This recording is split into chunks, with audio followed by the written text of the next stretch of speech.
ছাত্রছাত্রীরা, তোমরা যারা বর্তমানে দশম শ্রেণীতে পাঠরত অর্থাৎ যারা 2026-এ মাধ্যমিক পরীক্ষা দেবে, তোমাদের প্রথম পার্বিক মূল্যায়ন বা ফার্স্ট সামেটিভ ইভালুয়েশন কিন্তু একেবারেই সমাগত।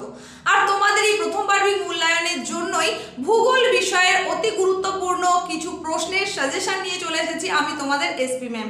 আজকের এই উপস্থাপনায় তোমাদের প্রত্যেককে জানাই স্বাগত এবং জেনে নাও যে তুমি কোন কোন প্রশ্ন তোমাকে তৈরি করতেই হবে এই প্রথম পর্বের মূল্যায়নের জন্য বা ফার্স্ট ইউনিট টেস্টের জন্য। তো তোমরা নিশ্চয়ই জানো এই যে তোমাদের প্রথম পার্বিক মূল্যায়ন বা ফার্স্ট সামেটিভ ইভালুয়েশন সেটা হবে কত নম্বরের ওপরে না 40 নম্বরের ওপরে। সেখানে ফুল মার্কস থাকবে 40, যার জন্য সময় বরাদ্দ থাকবে 1 ঘন্টা 15 মিনিট বা কোনো স্কুল কোনো নয় অধিকাংশ স্কুল দিয়ে থাকেন 1.5 ঘন্টা।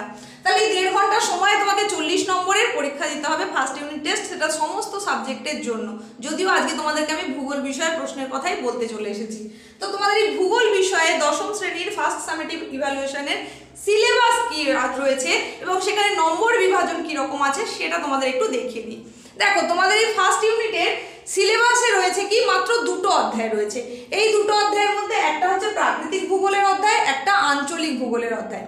প্রাকৃতিক ভূগোলের যে অধ্যায়টা তোমাদের এখানে রয়েছে সেটা হচ্ছে বহির্জাত প্রক্রিয়া ও তার দ্বারা সৃষ্ট ভূমিরূপ, এই অধ্যায়টা। আর আঞ্চলিক ভূগোলের মধ্যে যে অধ্যায়টা রয়েছে সেটা হচ্ছে ভারতের প্রাকৃতিক পরিবেশ। ব্যাস, এই 2টো অধ্যায়ের মধ্যে থেকেই তোমাদের 40 নম্বরের ফার্স্ট ইউনিট টেস্টের প্রশ্ন আসবে।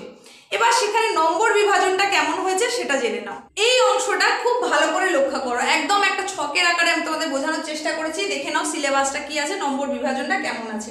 সিলেবাস তো আগেই বলে দিলাম কি কি আছে, 2টো অধ্যায়ের কথা বলেছি। সেই অধ্যায়গুলো কি না বহির্জাত প্রক্রিয়া আর ভারতের প্রাকৃতিক পরিবেশ। এবার নম্বর বিভাজনটা দেখো, এখানে তোমাদের 5টা বিভাগ আছে, বিভাগ ক, বিভাগ খ, বিভাগ গ, বিভাগ ঘ এবং বিভাগ ঙ। এই যে 5টা বিভাগের মধ্যে বিভাগ ক সেখানে থাকবে এমসিকিউ প্রশ্ন, এমসিকিউ অর্থাৎ মাল্টিপল চয়েস কোশ্চেন, 4টে অপশন থাকবে, তার মধ্যে সঠিক একটাকে বেছে নিতে হবে। বিভাগ খ সেখানে হচ্ছে এসএকিউ প্রশ্ন, এসএকিউতে বিভিন্ন রকম থাকতে পারে, সেটা হতে পারে শূন্যস্থান পূরণ, হতে পারে 2-1টি শব্দে উত্তর দাও, হতে পারে স্তম্ভ মেলানো বা শুদ্ধ অশুদ্ধ, এরকম নানান জিনিস থাকতে পারে। বিভাগ গ এখানে 2 মার্কের প্রশ্ন থাকবে, বিভাগ ঘতে থাকবে 3 মার্কের প্রশ্ন এবং বিভাগ ঙতে থাকবে 5 মার্কের প্রশ্ন। এইবার কোন বিভাগে কতগুলো করে প্রশ্ন করতে হবে দেখো, এমসিকিউ এর প্রাকৃতিক থেকে থাকবে 4টে তোমাকে করতে হবে, আর আঞ্চলিক থেকেও তোমাকে 4টে করতে হবে। এখানে কিন্তু কোনো এক্সট্রা প্রশ্ন তুমি পাবে না, 8টা প্রশ্ন 8টাই করতে হবে, তাহলে মোট নম্বর হচ্ছে 8, প্রাকৃতিকের 4, আঞ্চলিকের 4। এরপরে এসএকিউ এরও তোমাকে করতে হবে 8টা, প্রাকৃতিকের 4টে, আঞ্চলিকের 4টে, 8টা নম্বরের জন্য এই 8টা প্রশ্ন। কিন্তু এখানে প্রশ্নের সংখ্যাটা একটু বেশি তুমি পাবে, মানে এখানে এক্সট্রা প্রশ্ন তুমি পেতে পারো, যেখানে এমসিকিউ কিন্তু কোনো এক্সট্রা থাকবে না। এরপরে আসি 2 মার্কের প্রশ্ন। 2 মার্কের প্রশ্ন প্রাকৃতিক থেকে তোমাকে করতে হবে 2টো, আঞ্চলিক থেকে করতে হবে 2টো, তার মানে 4 করে মোট 8 নম্বর। 3 মার্কের প্রশ্ন প্রাকৃতিক থেকে একটা, আঞ্চলিক থেকে একটা, মানে মোট 6 নম্বরের প্রশ্ন। আর 5 মার্কের প্রশ্ন প্রাকৃতিক ভূগোল থেকে একটা, আঞ্চলিক ভূগোল থেকে একটা, মোট 10 নম্বরের প্রশ্ন। তাহলে এইভাবেই হচ্ছে তোমাদের 40 যে নম্বর সেই নম্বরটার বিভাজন রয়েছে। তবে এই প্রসঙ্গে বলে রাখি, এই যে নম্বরটা বিভাজন তোমাদের দেখিয়েছি এটা যে সব স্কুল ফলো করবে এরকম নাও হতে পারে, কারণ ফার্স্ট ইউনিটের প্রশ্ন স্কুলের তরফ থেকে করা হবে, স্কুল তার সুবিধে মতো প্রশ্নের সংখ্যা দিতে পারে, প্রশ্নের প্যাটার্ন করতে পারে। তাই তোমার স্কুলে কিরকম প্রশ্ন হবে সেটা যে হুবহু এর সঙ্গে মিলবে সেটা নাও হতে পারে। আজকের এই যে উপস্থাপনা তোমাদের জন্য নিয়ে চলে এসেছি, এখানে কিন্তু আমি তোমাদের জন্য কোনোই এমসিকিউ বা এসএকিউ প্রশ্নের কথা বলবো না, কারণ এমসিকিউ এসএকিউ 1 নম্বরের প্রশ্ন, আর ভূগোলে এমন বিষয় রয়েছে যেখানে প্রত্যেক লাইন থেকেই প্রশ্ন হওয়া সম্ভব, তাই এর কোনো সাজেশন হয় না। তার জন্য তোমাকে টেক্সট বইটা নিখুঁতভাবে পড়তে হবে, সুন্দরভাবে খুঁটিয়ে যদি তুমি পড়তে পারো তাহলে অবশ্যই এখান থেকে সম্পূর্ণ নম্বরটা তুমি পেতে পারবে। আজকের উপস্থাপনায় তোমাদের যেটা জানাবো সেটা হচ্ছে গুরুত্বপূর্ণ 2 নম্বরের প্রশ্ন, 3 নম্বরের প্রশ্ন এবং 5 নম্বরের প্রশ্ন। তা প্রথমেই তোমাদের যে অধ্যায়টা ছিল সেটা হচ্ছে বহির্জাত প্রক্রিয়া ও তার দ্বারা সৃষ্ট ভূমিরূপ। এখানে কি কি রয়েছে, এখানে 3টে বিষয় রয়েছে, একটা হচ্ছে নদী, একটা বায়ু আর একটা হিমবাহ। এই 3টে বিষয় থেকে প্রশ্ন আসবে। এখন একে একে আমি তোমাদেরকে সেই প্রশ্নগুলো বলে দিচ্ছি, তোমরা কিন্তু প্রয়োজনে অবশ্যই নোট ডাউন করে নাও। তো প্রথমেই তোমাদেরকে যে প্রশ্নগুলো বলবো সেটা হচ্ছে বহির্জাত প্রক্রিয়া ও তার দ্বারা সৃষ্ট ভূমিরূপ, এই পোর্শনের গুরুত্বপূর্ণ 2 মার্কের প্রশ্ন। চলো পারলে সেগুলো নোট ডাউন করে নাও, না হলে শুনে নিলেও হবে।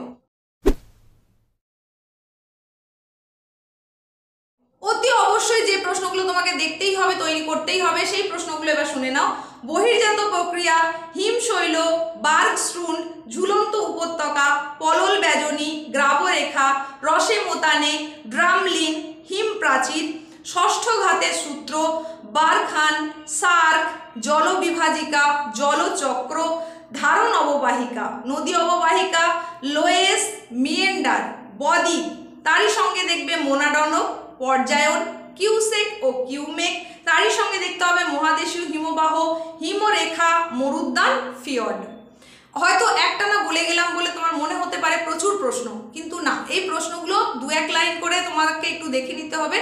আর বড় প্রশ্নের উত্তরগুলো করতে গিয়ে এই প্রত্যেকটা টার্ম তুমি সেখানেই পেয়ে যাবে, তাই আলাদা করে করার কোনো প্রয়োজন নেই। কিন্তু এগুলো 2 মার্কের হিসেবে কীরকম লিখতে হয় সেটা একটু জানার দরকার রয়েছে, তাই অবশ্যই এগুলো 2 মার্কের মতন করে তৈরি করবে। চলে যাব নেক্সট, অর্থাৎ 3 মার্কের গুরুত্বপূর্ণ প্রশ্ন, বহির্জাত প্রক্রিয়া ও তার দ্বারা সৃষ্ট ভূমিরূপ, এই পোর্শন থেকে। তবে সেই জায়গায় বলার আগে বলি, তোমরা যদি এই চ্যানেলে অর্থাৎ এসপি ম্যাম ক্লাস এডুকেশন চ্যানেলে ফার্স্ট টাইম ভিজিটার হয়ে থাকো, তাহলে অবশ্যই এখনই চ্যানেলটাকে সাবস্ক্রাইব করো আর পাশে থাকা বেল আইকনটাকে অবশ্যই অল করে দাও, কারণ এই ধরনের গুরুত্বপূর্ণ সাজেশন যদি তুমি পেতে চাও তাহলে তোমাকে অবশ্যই চ্যানেলটাকে সাবস্ক্রাইব করার পাশাপাশি নোটিফিকেশন বেল আইকনটাকেও অল করা লাগবে, তবেই কিন্তু ভিডিও আপলোড হওয়ার সঙ্গে সঙ্গে তৎক্ষণাৎ সেই নোটিফিকেশন তোমার কাছে পৌঁছতে পারবে। এখন দেখে নাও গুরুত্বপূর্ণ 3 মার্কের প্রশ্ন কোনগুলো, প্রয়োজনে অবশ্যই নোট ডাউন করো। হাতে গোনা অল্প কয়েকটা প্রশ্নের কথাই বলবো, অবশ্যই এগুলো কিন্তু তৈরি করতেই হবে, ভালো করে শুনে নাও। প্রথম যে প্রশ্নটার কথা বলছি সেটা হচ্ছে মরু অঞ্চলে বায়ুর কাজের প্রাধান্য লক্ষ্য করা যায় কেন? ভেরি ভেরি ইম্পর্টেন্ট প্রশ্ন, অবশ্যই দেখতে হবে। তারই সঙ্গে দেখবে বদ্বীপ সৃষ্টির কারণগুলি লেখো। সেই রকমই গুরুত্বপূর্ণ আরেকটা প্রশ্ন হচ্ছে বায়ুর বহন প্রক্রিয়াগুলি সম্পর্কে লেখো। আর দেখবে অক্ষাংশ ভেদে হিমরেখার তারতম্য হয় কেন? এটা দেখার সঙ্গে সঙ্গেই তোমাকে আরো যেটা দেখতে হবে, ঝুলন্ত উপত্যকা জলপ্রপাত গঠিত হয় কেন? ভালো করে প্রশ্নটা শোনো, ঝুলন্ত উপত্যকায় জলপ্রপাত গঠিত হয় কেন? এই প্রশ্নের পাশাপাশি তোমাকে যেটা দেখতে হবে সেটা হচ্ছে অশ্বক্ষুরাকৃতি হ্রদ কিভাবে সৃষ্টি হয়। ব্যাস, এই কয়েকটা প্রশ্ন যেগুলোর কথা তোমাদের বললাম, এগুলো 3 মার্কের জন্য অবশ্যই এখান থেকে তৈরি করে নিতে হবে। এইবার তোমাদের কতগুলো পার্থক্যের কথা বলবো যেগুলো মূলত 3 মার্কের জন্যই ভেরি ভেরি ইম্পর্টেন্ট, তাই সেই পার্থক্য কোনগুলো যেগুলো তোমাকে তৈরি করতে হবে এখান থেকে, সেগুলো এবার জেনে নাও। প্রথম অতি গুরুত্বপূর্ণ যে পার্থক্যটার কথা বলছি সেটা হচ্ছে পেডিমেন্ট ও বাজাদার মধ্যে পার্থক্য নিরূপণ করো। নেক্সট হচ্ছে গিরিখাত ও ক্যানিয়নের পার্থক্য, যেটা চ্যানেলে আগেই করে দেওয়া আছে, প্রয়োজনে তোমরা দেখে নিতে পারো। এরপরে অবরোহণ ও আরোহণ প্রক্রিয়ার মধ্যে পার্থক্য লেখো। বারখান ও অনুদৈর্ঘ্য বালিয়াড়ির মধ্যে পার্থক্য নির্দেশ করো। নেক্সট হচ্ছে আবহ বিকার ও ক্ষয়ভবনের মধ্যে পার্থক্য নির্দেশ করো। তারপরে রসে মোতানে ও ড্রামলিনের মধ্যে পার্থক্য নির্দেশ করো, এটাও চ্যানেলে আগেই আপলোড রয়েছে, তোমরা চাইলে সেটা দেখে নিতে পারো। নেক্সট যে পার্থক্য সেটা হচ্ছে পূর্বঘাট ও পশ্চিমঘাট অঞ্চলের পার্থক্য নির্দেশ করো। ব্যাস, এই কয়েকটা পার্থক্য যদি তোমরা ভালো করে নাও তাহলে এখান থেকেই কমন পেয়ে যাবে আশা রাখা যায়। আর তোমাদেরকে এখন যে প্রশ্নগুলোর কথা বলছি সেগুলো সবই কিন্তু তোমাদের 2026-এর মাধ্যমিককে লক্ষ্য রেখে, আর সেই অনুযায়ী কিন্তু প্রশ্ন হবে, তাই প্রত্যেকটা প্রশ্ন ইম্পর্টেন্ট, অবশ্যই দেখতে হবে। চলে যাব পরের 5-এর দাগের প্রশ্নে, মানে 5 নম্বরের প্রশ্নে। 5 নম্বরের যে প্রশ্নগুলো সেখানে কিন্তু অবশ্যই ছবি আঁকতে হবে, ছবির ওপরে জোর দিতে হবে।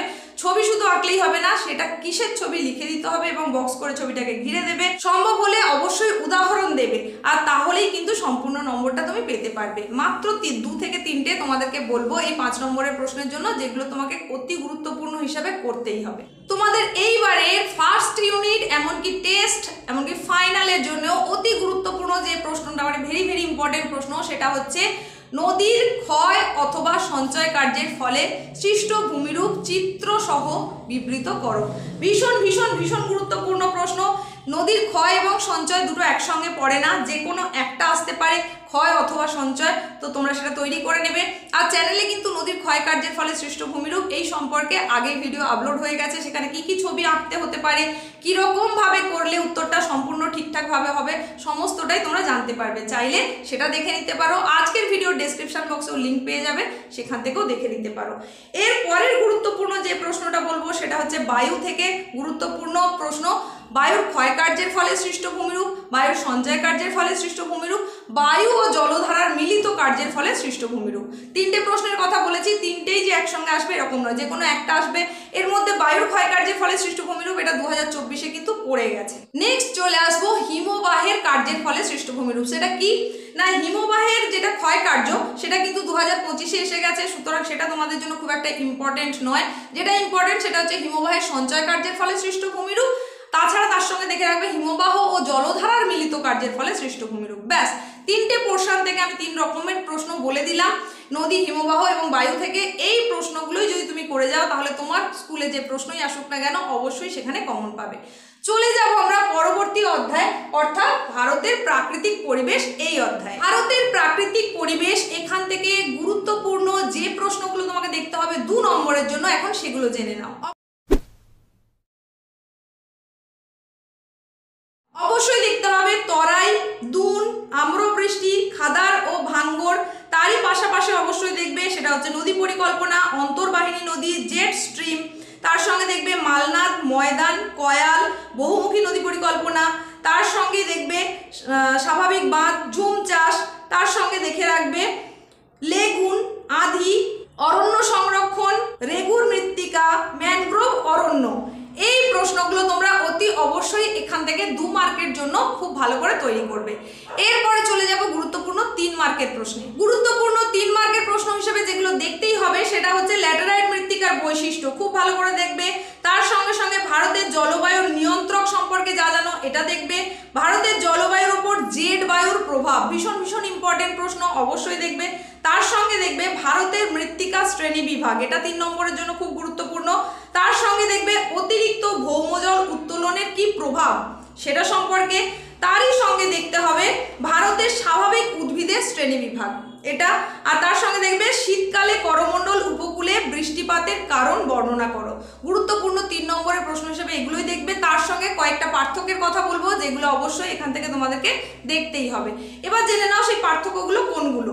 পার্থক্যের মধ্যে অতি অবশ্যই যেটা দেখবে সেটা হচ্ছে ভারতের পূর্বঘাট ও পশ্চিমঘাট পর্বতের মধ্যে পার্থক্য। তারপরে দেখবে খাদার ও ভাঙ্গরের মধ্যে পার্থক্য। তার সঙ্গে দেখবে মালনাদ ও ময়দানের মধ্যে পার্থক্য। অবশ্যই অবশ্যই দেখতে হবে লোহিত মৃত্তিকা এবং ল্যাটেরাইট মৃত্তিকার মধ্যে পার্থক্য। আর তার সঙ্গে দেখবে উত্তর এবং দক্ষিণ ভারতের নদীর মধ্যে পার্থক্য। এই প্রসঙ্গে যেটা তোমাদেরকে বলতে চাইছি সেটা হচ্ছে যে 3 নম্বরের প্রশ্ন যে পার্থক্যের কথা বললাম, সেই পার্থক্যগুলো যখনই তুমি লিখবে সেখানে অবশ্যই 3টে কলাম করার চেষ্টা করবে। প্রথম যে ঘরটা সেখানে করবে পার্থক্যের বিষয়, তারপরে যে যে বিষয়ের পার্থক্য করতে বলেছে সেইগুলো।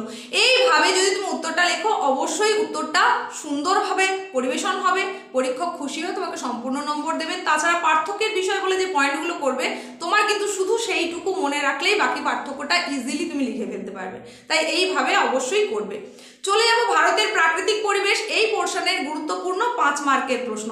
তবে সেগুলো বলার আগে বলি আজকের এই উপস্থাপনা যদি তোমার ভালো লাগে অবশ্যই লাইক করে দাও, আর তোমার বন্ধুদের মধ্যে প্রচুর প্রচুর প্রচুর পরিমাণে অবশ্যই শেয়ার করে দাও, কারণ তোমার বন্ধুদেরও এগুলো জানা উচিত। আর একেবারে 2026-এর মাধ্যমিকের কথা মাথায় রেখেই তোমাদেরকে প্রশ্নগুলোর কথা বলছি, সুতরাং ভীষণ গুরুত্বপূর্ণ এই প্রশ্নগুলো তুমি অবশ্যই তৈরি করে নাও। 5 মার্কের জন্য দেখে নাও কোন কোন প্রশ্ন করবে। প্রথম প্রশ্ন, চিত্র সহযোগে হিমালয় পর্বতমালা সৃষ্টির কারণ বিবৃত করো। ভেরি ভেরি ইম্পর্টেন্ট প্রশ্ন। তারই মতন গুরুত্বপূর্ণ প্রশ্ন হচ্ছে দৈর্ঘ্য অথবা প্রস্থ বরাবর হিমালয়ের শ্রেণী বিভাগ করে ব্যাখ্যা করো। এখানে কিন্তু 2টো প্রশ্ন লুকিয়ে আছে, একটা দৈর্ঘ্য বরাবর একটা প্রস্থ বরাবর, যে কোনো একটা আছে, দুটোই ইম্পর্টেন্ট, তাই অবশ্যই দুটোই দেখতে হবে। তারই পাশাপাশি ভেরি ভেরি ভেরি ইম্পর্টেন্ট প্রশ্ন সেটা হচ্ছে ভারতের কৃষিতে জলসেচের ভূমিকা বা প্রয়োজনীয়তা, ভারতীয় কৃষিতে জলসেচের প্রয়োজনীয়তা সম্পর্কে যা জানো লেখো। এই একটা দেখবে। তারই সঙ্গে সঙ্গে অবশ্যই দেখতে হবে উত্তর ভারতের সমভূমির বিবরণ দাও। আর একটা একটু সামান্য দেখে রাখতে হবে সেটা হচ্ছে উত্তর ভারতের অথবা দক্ষিণ ভারতের নদ নদীর সংক্ষিপ্ত পরিচয় দাও। এক্ষেত্রে কি করতে হবে সেটা বলার আগে বলি, এই যে প্রশ্নগুলো বলছি আবারও বলছি ভীষণ ভীষণ গুরুত্বপূর্ণ, তাই অবশ্যই প্রশ্নগুলো দেখতে হবে। আর আজকের উপস্থাপনা তোমাদের জন্য তো এইটুকুই বিষয় ছিল, বাকি প্রশ্নটা একটু আলোচনা করে দেব। এই রকমই গুরুত্বপূর্ণ বিভিন্ন বিষয়ের সাজেশন পেতে গেলে তোমাকে কিন্তু নিয়মিত চ্যানেলে চোখ রাখতে হবে, অবশ্যই চ্যানেলে চোখ রাখতে হবে, কারণ পরপর তোমাদের জন্য এখন বিভিন্ন বিষয়ের সাজেশন আসবে ফার্স্ট সামেটিভ ইভ্যালুয়েশনের জন্য। আজকে তোমরা ভূগোল পেয়ে গেলে বাকি সাবজেক্টগুলো খুব তাড়াতাড়ি পেয়ে যাবে, তাই অবশ্যই চ্যানেলে চোখ রাখো। এইবার যেটা বলছিলাম, উত্তর ভারতের নদ নদী সম্পর্কে যদি বিবরণ দিতে বলে সেখানে তোমাকে গঙ্গা, ব্রহ্মপুত্র, সিন্ধু এই সম্পর্কে দিতে হবে। যদি দক্ষিণ ভারতের নদ নদী বলে তাহলে তার আবার দুটো ভাগ রয়েছে, একটা পূর্ব উপকূলের আর একটা পশ্চিম উপকূলের। সেক্ষেত্রে পূর্ব উপকূলের জন্য তোমরা কোনগুলোর কথা বলতে পারবে না? মহানদী, কৃষ্ণা, কাবেরী, গোদাবরী এটা সম্পর্কে। পশ্চিম উপকূলের মাত্র দুটো, নর্মদা, তাপ্তি। ব্যাস, এই ছিল তোমাদের জন্য আজকের উপস্থাপনার বিষয়বস্তু, অর্থাৎ তোমাদের প্রথম পার্বিক মূল্যায়ন বা ফার্স্ট সামেটিভ ইভ্যালুয়েশনের জন্য গুরুত্বপূর্ণ ভূগোল বিষয়ের সাজেশন।